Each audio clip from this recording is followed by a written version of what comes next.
I met this guy about 18 months ago, and we've been together since. He knows about my employment history, and he said that he has no issue with it. Though he did ask me to tell his family the white lie I occasionally use on my CV and stuff, which is that I was a waitress. A month ago we found out that I'm 2 months pregnant. He says this is great news, and we should move in together. I assumed he'd be moving into my place because he rents his far smaller 1-bedroom flat while I own mine. And I have room for a baby's room while he doesn't. Also, I really don't want to leave my flat. It's my flat, I love it, I could see myself living here for the rest of my life. And I don't want to lose the security of owning a flat and have to go back to paying rent or a mortgage each month. However, he then said that he didn't want to move into my place, and said I should sell it and we buy a place together. I said that I like my place, it means a lot to me that I was able to buy it. And it represents years of working my arse off scrimping and saving. He then said that he understands all of that. But we should be living together by the time the baby comes, and he didn't want to live in my flat. I asked him why not. It's a great flat, it's central to everything, it's spacious, it's got room for all his stuff. There's a daycare in the building, run//owned by another tenant, and a school 5-minute walk away, the list goes on. And he said that he didn't want to live in a flat that was bought with stripper money. That really pissed me off, and I told him no. Why am I selling my flat, and that he never had an issue with my stripper money paying for this flat before now?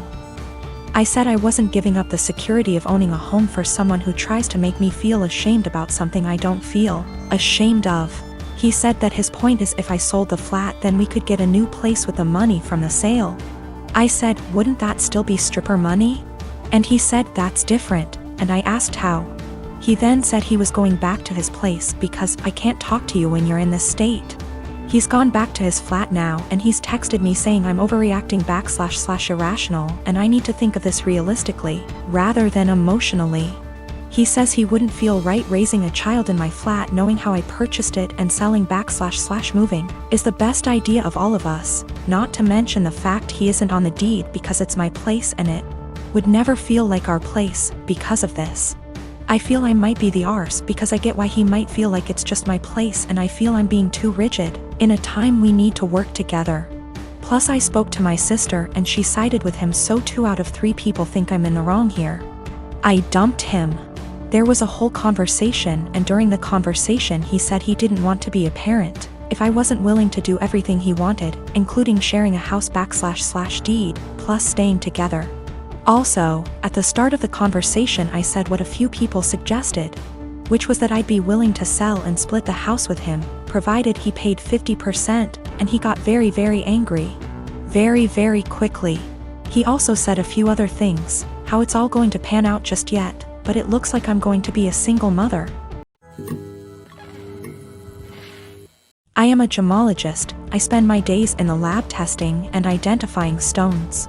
From the nature of my work, I also have a large and valuable collection of jewelry, but also gem specimens that I keep in a safe I specifically bought and had installed to keep them safe. I also have a second smaller safe for keeping important documents like passports. I own my home, and my boyfriend of 2 years recently moved in as he was renting before. I gave him the code to the smaller safe so he could put valuables in it, but he also wants the code for my gem safe.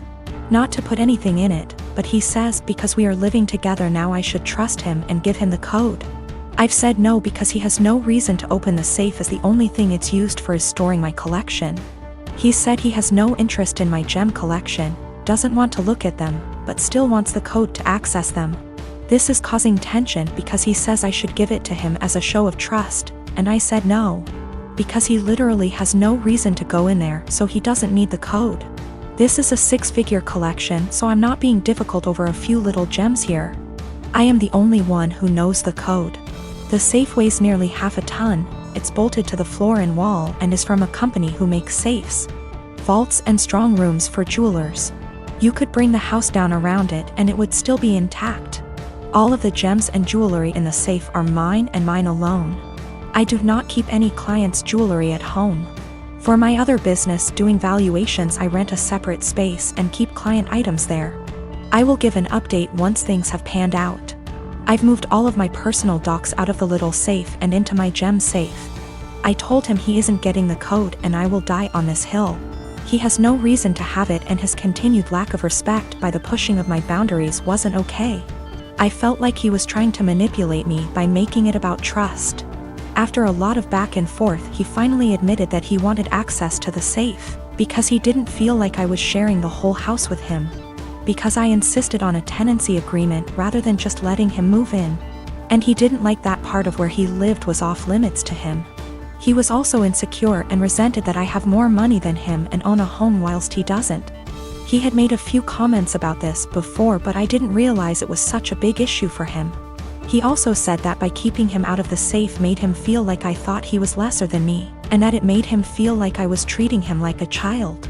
I told him if that's how he feels, then this is not the right relationship for either of us, and that it was best we break up. He was shocked that I was ending things over this, cried and asked me to reconsider. When I said no, he then got angry.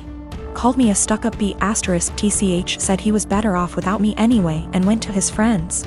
I told him via text he had 30 days before he had to leave, as per the tenancy agreement. So he didn't need to stay at a friend's. He said he would be gone by the end of the week. 2 days later he came back and packed up all of his stuff and left. He's staying with his friend now. I have changed all the locks. I have an alarm and CCTV system that's professionally monitored, and I have changed the verbal password I have to give when you call up as a precaution. I've checked all of my collection and it hasn't been touched. I also am giving my solicitor the code and safe deposit details to be passed to my executor in the event of my death. I feel horrible because despite all of this I love him. I should have a partner who not only respects my boundaries but takes an interest. I'm pretty cut up right now and missing him, but I know I'll be okay. I have great friends and family around me. Also, diamonds are a girl's best friend, and I have a few knocking around to help cheer me up. My sister Amanda never met her bio mom. My dad raised her alone until she was barely 1. My dad and my mom got married in 1992. Amanda knew that my mom wasn't her bio mother. She started pressuring my dad for information on her mom when she was around 17. My dad always gave her vague answers and refused to talk about her bio mom, which put a strain on their relationship.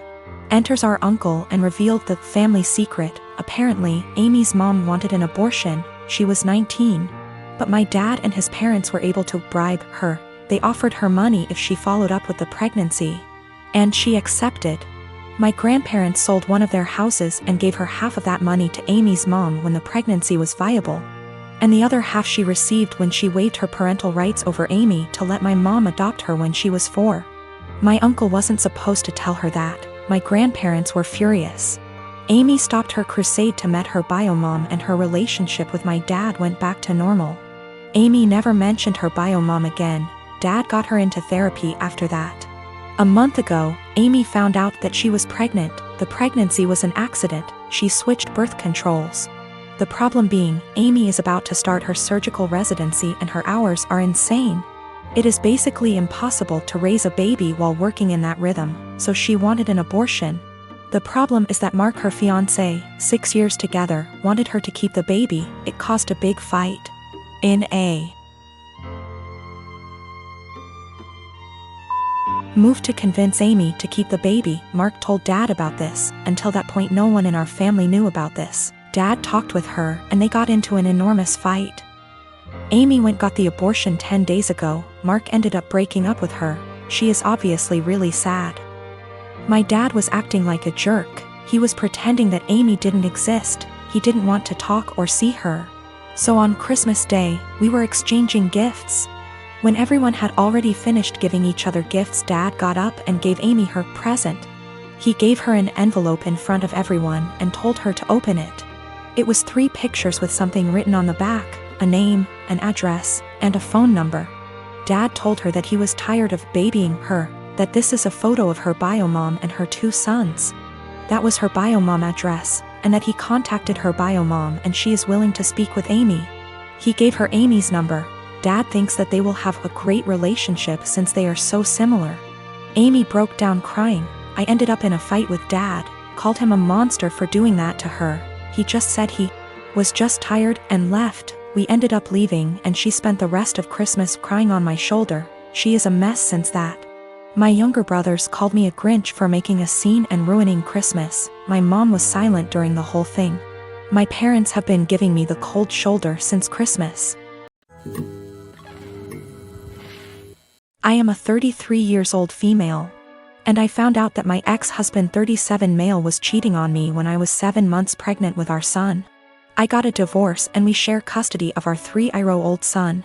My ex-husband's girlfriend tried to get involved in my parenting several times.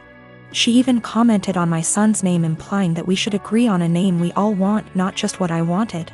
And tried to dictate what he should and shouldn't have. As a result, she started throwing stuff of his that I paid for myself. Honestly, it's frustrating because I'm barely getting by with the money I have and cannot afford to buy replacement for all the stuff she throws but my ex-husband says it's her house and she gets to decide what can and can't enter. I made a crochet blanket for my son with his name on it. This blanket is special to me, and the tools I used to be able to make it cost me money. Not to mention the time and effort it took to get it down. I sent my son to stay with his dad days ago, and he wanted to take the blanket with him to sleep with it. I don't know exactly what happened, but when I came to pick him up he told me his dad's girlfriend took it away from him and threw it out, leaving him with no blanket to sleep with at night as punishment for him for not accepting the one she offered. I was furious. I called his dad but he hung up on me. I sent him a text explaining the situation, but he texted back telling me that I should stop the drama and go look for a job if I have so much free time on my hand, instead of picking on his girlfriend. I felt frustrated. I visited his family who are good to me and told them about what their son's girlfriend did. Now it's worth mentioning that she's been working hard for their approval and to get on their good side. They were shocked to know about what she did. They all flipped out on her and started calling her out. My sister-in-law took it further by putting this on social media, which made other family members see what she did. My ex-husband called me yelling about my pathetic attempt to turn his family against his girlfriend. I could hear her freaking out in the background while he was lashing out at me, saying I ruined every chance she had to have a good relationship with her future in-laws. I hung up and felt absolutely horrible, even though I was just venting to his family about what happened and felt frustrated.